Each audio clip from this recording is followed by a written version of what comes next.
Hello दोस्तों, कैसे हो आप सब लोग? बढ़िया हो ना? बढ़िया रहना चाहिए दोस्तों। Always be positive and be happy. तो दोस्तों, आज मैं आपको लेकर चलता हूँ पुरा महादेव मंदिर। पुरा महादेव जिसे परशुरामेश्वर भी कहते हैं, उत्तर प्रदेश के मेरठ शहर के पास बागपत जिले में दोस्तों बालेनी कस्बे में 4.5 किलोमीटर दूर एक छोटे से गांव पुरा में हिंदू भगवान शिव का एक प्राचीन मंदिर है जो शिव भक्तों का श्रद्धा केंद्र है। इसे एक प्राचीन सिद्धपीठ भी माना गया है। केवल इस क्षेत्र के लिए ही नहीं बल्कि समस्त पश्चिमी उत्तर प्रदेश में इसकी मान्यता है।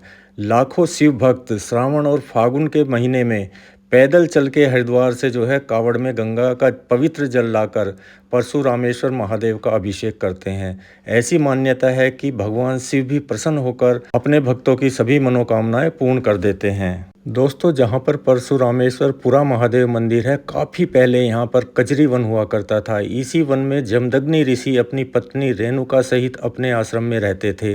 रेणुका प्रतिदिन कच्चा घड़ा बनाकर हिंडन नदी से जल लेकर आती थी और वह जल शिव को अर्पण करती थी। हिंडन नदी जिसे पुराणों में पंचतीर्थी कहा गया है और हरनंदी के नाम से भी विख्यात है, पास से ही निकलती है इस मंदिर के। यह मंदिर मेरठ से 30 किलोमीटर और बागपत से 31 किलोमीटर दूर स्थित है दोस्तों, अगर इस मंदिर के इतिहास की बात की जाए तो प्राचीन समय में एक बार राजा सहस्त्रभाव शिकार खेलते हुए उस आश्रम में पहुंचे। ऋषि की अनुपस्थिति में रेणुका ने कामधेनु गाय की कृपा से राजा का पूर्ण आदर सत्कार किया। राजा उस अद्भुत गाय को बलपूर्वक वहां से ले जाना चाहते थे, परंतु वह ऐसा करने में सफल नहीं हो सका। अंत में राजा गुस्से से रेणुका को ही बलपूर्वक अपने साथ हस्तिनापुर अपने महल में ले गया तथा कमरे में बंद कर दिया। रानी ने अवसर पाते ही अपनी छोटी बहन द्वारा रेणुका को मुक्त करा दिया।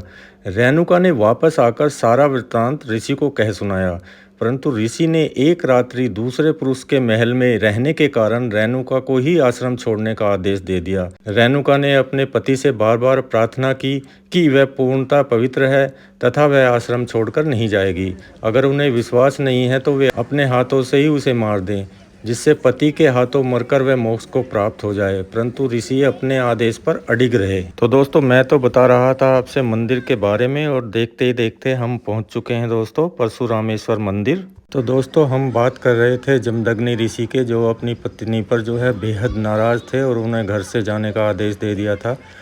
तो वो जाने के लिए तैयार नहीं थी।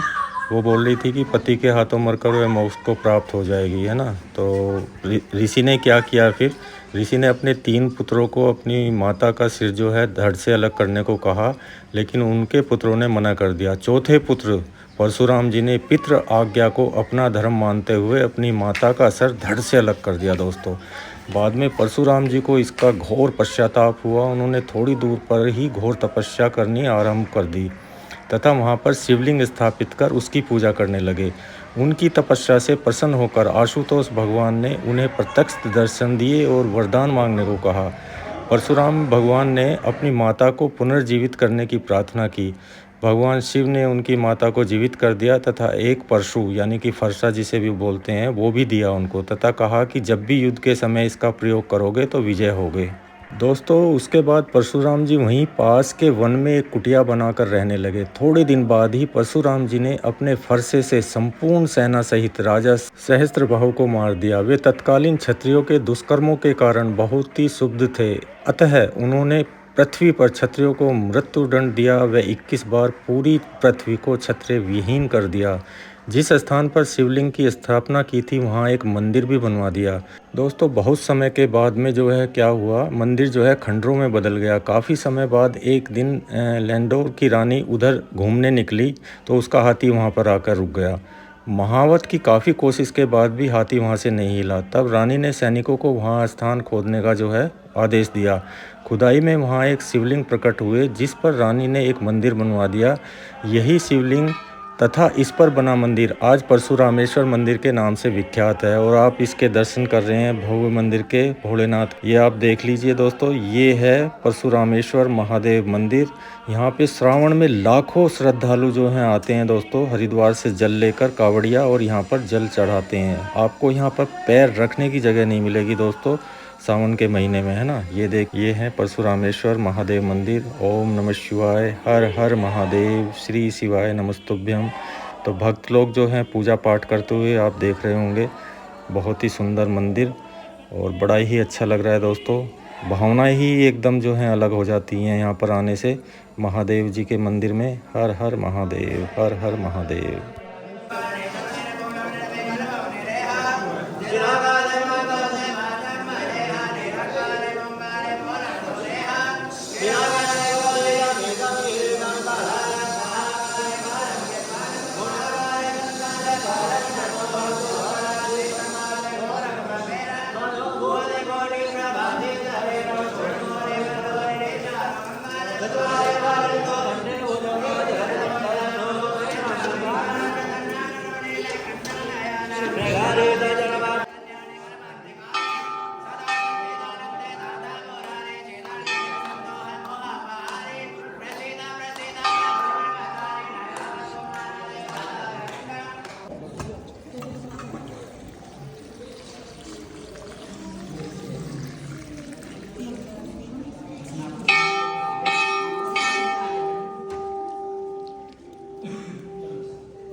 आइए दोस्तों, इस मंदिर के बारे में और अधिक जानने के लिए बातें करते हैं हम। मंदिर के बारे में बताइए इसके।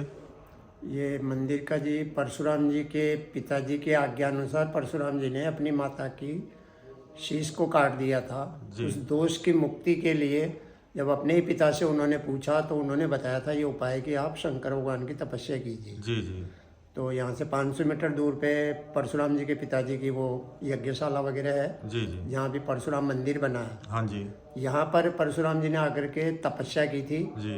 वो काफी लंबे समय तक तपस्या करते रहे। जमदग्नि ऋषि ने। जमदग्नि ऋषि थे, उनके पुत्र थे 4, उनमें से सबसे छोटे ये परशुराम जी थे। तो अब क्या होता है कि उनके जो अगर पीछे जाते हैं अपन के तो उनके एक साडू भाई थे। जी जी। सहस्त्र बाहु जो राक्षस प्रवृत्ति के थे। जी जी। वो रेणुका जी को उठा ले गए थे। तब वो उन्होंने अपनी पत्नी का वो हत्या का किया था कि भाई मैं तुम्हें स्वीकार नहीं करता हूँ। जी।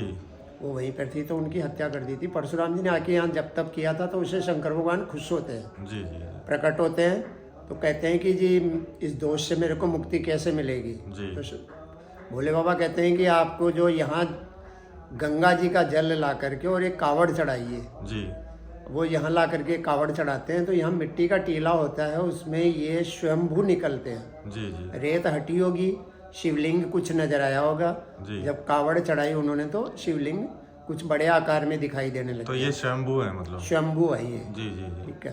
अब तब से फिर शंकर भगवान प्रकट हुए और उन्होंने उस दोष से मुक्ति किया। वर्तमान में जो है परंपरा कह लो, उसके अकॉर्डिंग या लोगों का, दर्शनार्थियों का कह लो या यात्रियों का कह लो, भक्तों का कह लो, उनका अनुभव है कि परशुराम जी भी यहाँ आते रहते हैं। अच्छा। जलाभिषेक करते हैं। जी जी। सर्प के रूप में तो मेरा खुद का 2 बार का अनुभव है। जी। लास्ट ईयर सावन में जी। जिसकी वीडियो क्लिप भी बनी हुई है। सभी यात्रियों के सामने सर्प को देखा गया। वो शिवलिंग पे चारों तरफ परिक्रमा सी करके जी। और वो गए हैं, किसी को नुकसान नहीं पहुंचाया, जबकि 50 आदमी उस टाइम पर जल चढ़ा रहे थे। जी जी। इस बार सावन में जो है वो आए हैं, लेकिन सिर्फ 3 ही बंदों को, 2 लेडीज और 1 जेंट्स को दिखाई देते हैं। तो सावन के महीने में तो यहाँ लाखों कावड़िया आते होंगे जी। इस साल का आंकड़ा है जी हमारा 20 से 22 लाख का। 20-22 लाख आए थे। 800 साढ़े 800 समथिंग यहाँ पुलिस वाले रहते हैं, डॉग स्क्वाड कह लो या STF वाले कह लो, सभी रहते हैं। वो सारा मंदिर समिति उनका प्रबंध करती है। जी जी। यहाँ पे पंडित जी बराबर पूजा पाठ करते ही रहते हैं। अच्छा, इस शिवलिंग के बारे में बता रहे थे कि किसी ने इसको उखाड़ने की भी कोशिश। उखाड़ने का ये है जी कि ये जो औरंगजेब ने इसको तुड़वाने का किया था वो निशान आज भी है। जी जी। उस निशान को अगर अपन गौर से देखते हैं, लगातार रेगुलर देखते रहेंगे तो आपको अलग अलग तरह की आकृतियां नजर आएगी। उसमें आंखें भी नजर आ जाती है, मुंह भी नजर आ जाता है जी जी अगर अपन गौर से डीपली देखते हैं तो। जी।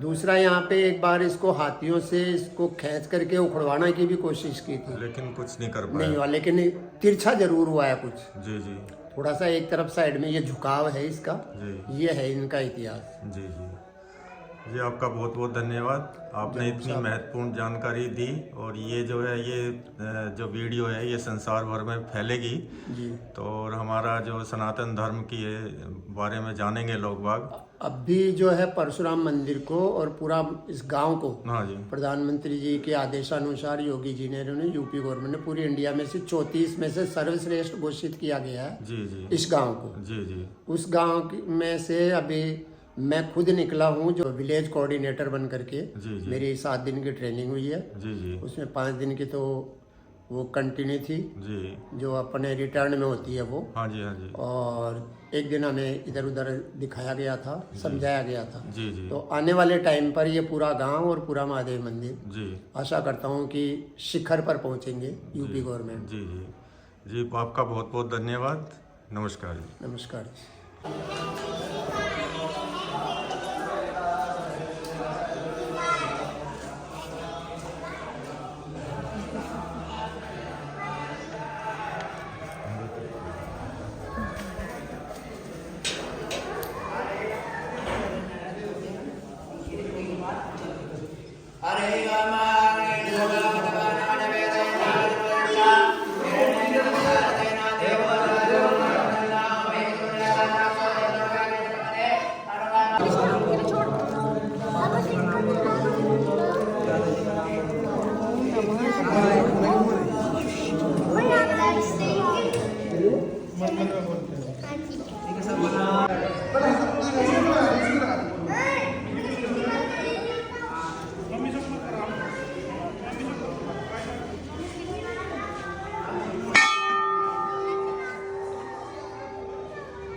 हाँ जी, कैसा लगा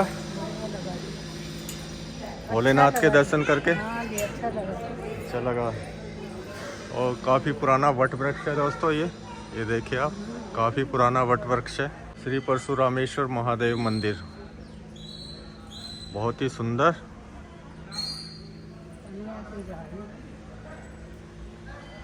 और ये सामने आप देख रहे होंगे, सामने ही पार्किंग है। पार्किंग फ्री है दोस्तों यहाँ पे, है ना। और सावन के महीने में तो आपको यहाँ पे पैर रखने की जगह नहीं मिलेगी, क्योंकि हरिद्वार से कावड़िया जल ला के चढ़ाते हैं यहाँ पे।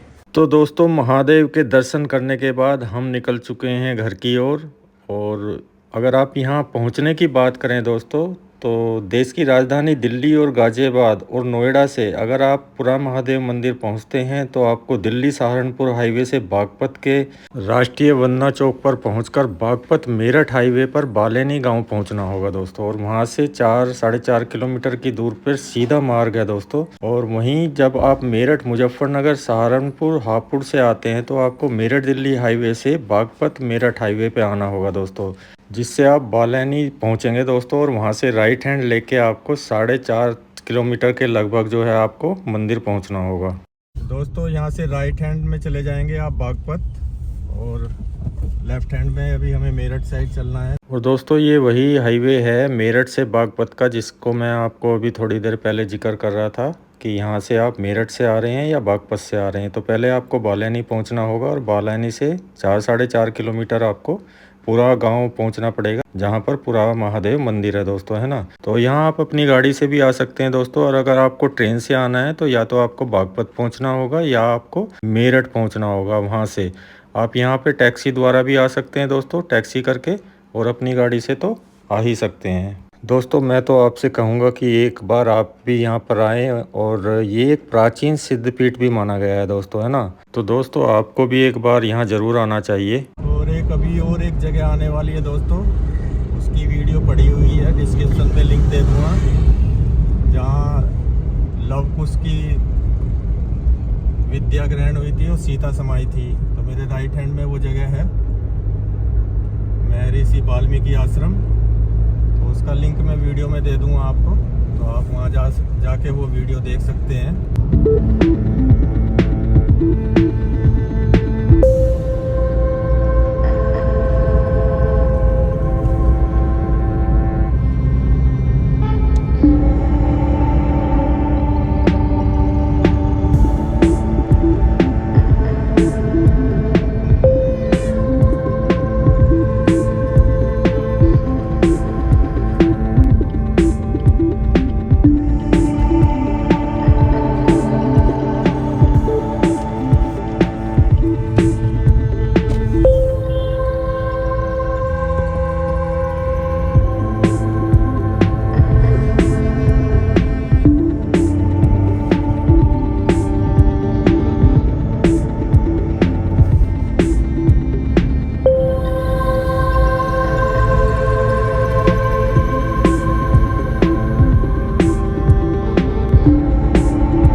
तो इसी के साथ ये वीडियो यहीं पर करते हैं एंड दोस्तों। और अगर वीडियो अच्छी लगी हो दोस्तों तो लाइक कमेंट शेयर करना, और अगर मेरे चैनल पर पहली बार आए हो तो चैनल को सब्सक्राइब कर लेना बेल आइकन के साथ में, ताकि आने वाली मेरी वीडियो का नोटिफिकेशन आपको मिल सके और आप मेरी आने वाली वीडियो देख सकें।